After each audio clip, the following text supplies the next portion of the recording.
በቃ ማለት ነው አገራችን አሁን ያለችበት ነባራዊ ሁኔታን ማለት እንደኔ አሁን እንደዚህ ወደ ዳር ገለል ብለህ እንደ ብዙሃኑን ለማየት ከሞከር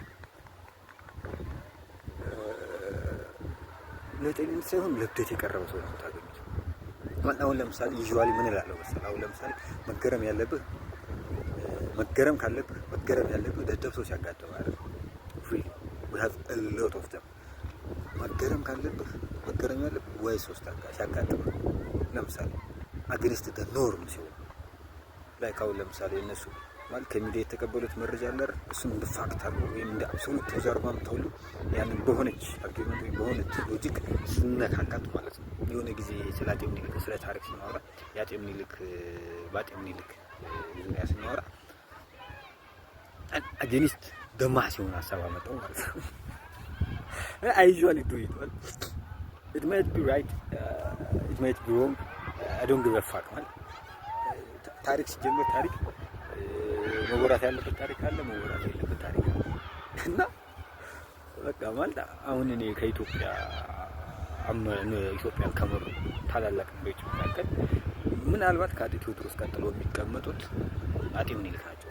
እንደዚህ አይነት አመለካከት ነው ያለው ማለት ይሄ ማለት ሂዝ ኖት አብሶሉት ማለት ሂዝ ጋይ በቃ አት ኤንድ ኦፍ ዘ ዴይ ሂዝ ጋይ በት ኪንግ ነው፣ ግን ወንድ ነው፣ ሰው ነው ምናምን ሶስት ይኖራል ምናምን። ስለዚህ አሁን ለምሳሌ በታሪክ የተጻፈልንን ሰነድ አንብቤ ጥያቄ ማንሳት አለ። ኢፍ ኖት ጥያቄ ካላነሳው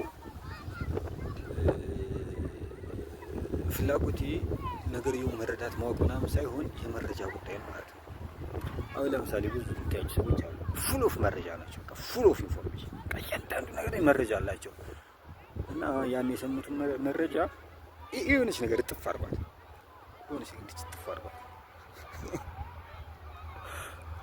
እና ሞክሩት እና ምን እንደሚሏችሁ ታያላችሁ።